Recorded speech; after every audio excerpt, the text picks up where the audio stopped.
Today I'll be talking about the 2017 reincarnation of the Mummy starring Tom Cruise.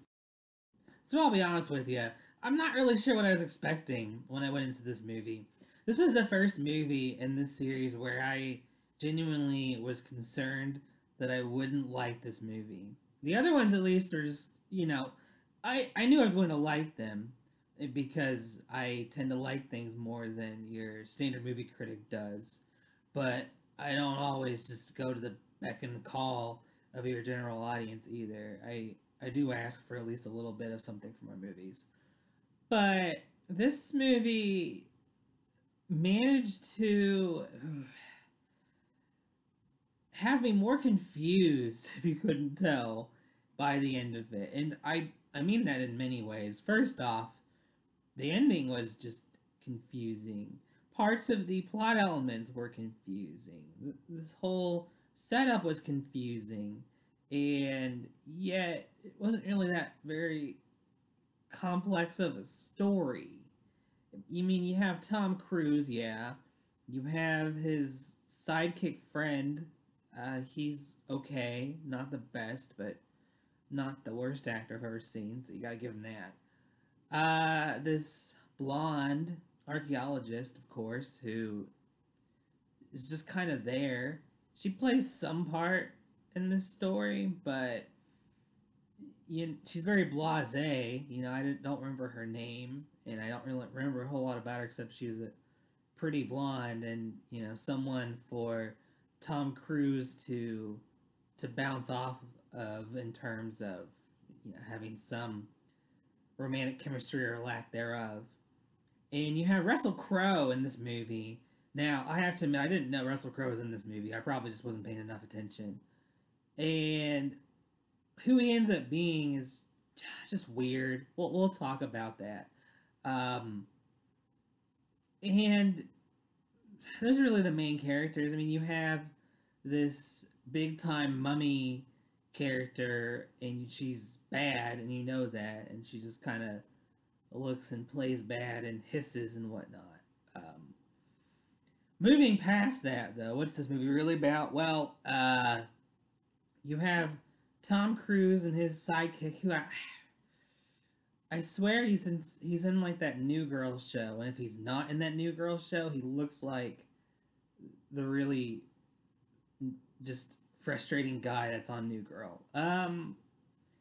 And they're supposedly looting and looking for treasures of all kind, and Tom Cruise has to tell him, "Where's your sense of adventure?" And that's the line that the movie pretty much ends on. I like cliches and all, but that one was so forced in. I was just like, man, I am watching a movie. Sometimes I can buy into cliches and say, yeah, it's cool, and then go on with it. Other ones just take me out of the world of the movie, say. And that's what Where's Your Sense of Adventure did. And it was just so forced. But you have Tom Cruise and his buddy being looters, and they get stopped by these like big time army people, Air Force people, military. That's all you really need to know.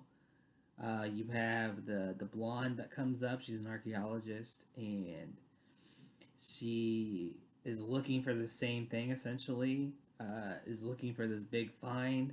There's supposedly all these buried sarcophagi, all under London. I guess at some point they built London on these buried remains. Okay, yeah, let me go back to my history book and find that chapter, because I think I missed it.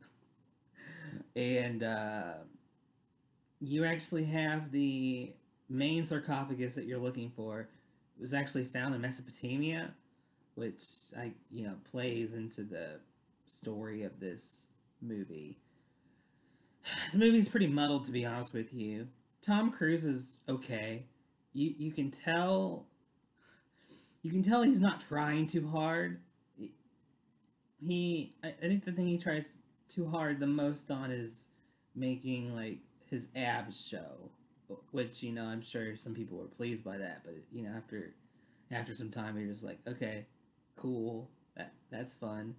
They play out some scene that's like 2 minutes long of him coming out of a oh, what's the word? The well, the coroner's room, where they put all the bodies, before they examine them. They put him in there for reasons that they don't really explain. Um, he has after they dig up this old um, Egyptian pharaoh or princess that's like going to, princess type character. Um, she she gets the potential throne taken away from her when her dad has another kid, and she goes on a rampage, and that's why she was mummified. And when Tom Cruise shoots at something, all these things go off, and the mummy basically you know comes out and it kills the sidekick. Sorry, that's a big deal to y'all. And then this sidekick just keeps coming back to Tom Cruise and like hallucinations, delusions, but you don't know why these delusions come about or how. I mean, you know that there's some influence that Tom Cruise has over the formerly mummified lady, like Ahmet or something like that. Okay. Um, and the thing that was really confusing for me was that Russell Crowe actually ends up being, you know, Henry Jekyll and Edward Hyde. So they have Jekyll and Hyde in this movie, which if you don't watch any of the I don't know trailers or previews or read any news articles, you're not gonna know like why is Jekyll and Hyde here. I was so confused when that happened, and then I was thinking, no, they're not doing that. And then I found out later they are, in fact, trying to make like a universe of sorts. Are you really? I mean, I mean, DC is already trying to do a universe after Marvel started their cinematic universe. That just it seems so silly and odd, and it doesn't work in this movie. That's the thing that it was one thing if it actually worked, or if it made sense as to why Jekyll and Hyde were here.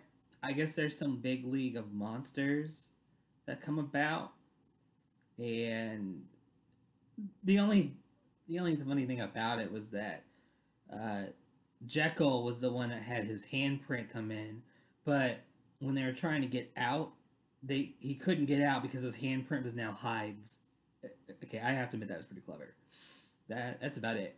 Um, the blonde is just so boring. There really isn't anything to her. They try to build her up as some like nice girl, but yeah, you just don't care. You just really don't care. The plot's too confusing to follow along with, so you can really have a hard time caring about that too. They have some okay action scenes, you know, not the best ones I've seen, but they're all right. I mean, I ate my popcorn just fine. It didn't stop me from doing that, so it was a good muncher in that regard. Yeah,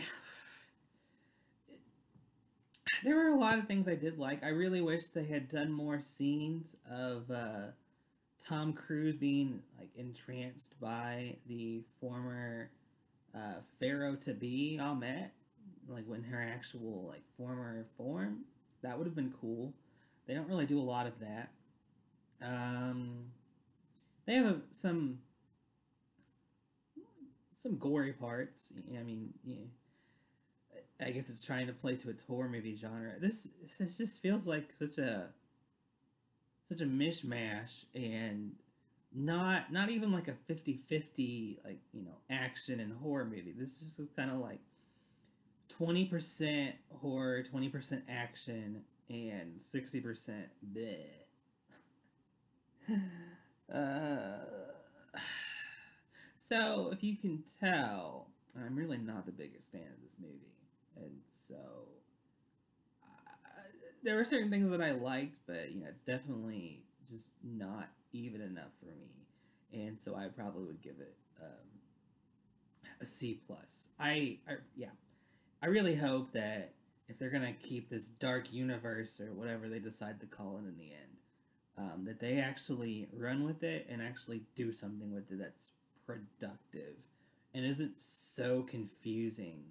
And one final note: Tom Cruise's character is so incredibly stupid that it's really hard to like him. It just is. So when he does anything, you don't have like a lot of sympathy for him. So it's just kind of hard. And even that beeper that just went off, is telling me I should stop because this movie is like draining my happiness. And so it's gonna lock me up in a tomb and mummify me before I lose any more brain cells. Okay, so that was The Mummy, and you have to see some crocs once in a while anyway, just to appreciate the good movies that are made out there. There are plenty of those too, in both regards. So that's The Mummy, and actually I'll be going to see Transformers, coming up pretty soon in the next week or so. I'm personally excited for that one. That's more, well, I'm excited to see how it goes. I kind of have a feeling it's going to be more on this blasé aspect, as opposed to, anything captivating or groundbreaking. But I'm curious to see how it's going to go. And I do like the Transformers, and I hopefully will see, Transformers as opposed to just a lot of human talk. But, we'll see. Fingers crossed. All right, so that was The Mummy. It was okay. Not worth seeing in theaters. Maybe take it out for, a night at Redbox or a watch on Netflix if it ever goes there. Or, just, go download it, if you have your resources. So, yeah, C plus, and not one of the best ones I've seen, but I tend to be a little spoiled and see ones I like. And I thought I was going to like this one. Just a bummer, I just wasn't really that big of a fan of it. But it still had some pretty good elements in the movie, I would say. Just not enough to really sell me on it. Okay, so that is The Mummy. We'll talk about Transformers soon enough, and we'll keep making more of these videos for all the different lists that I have.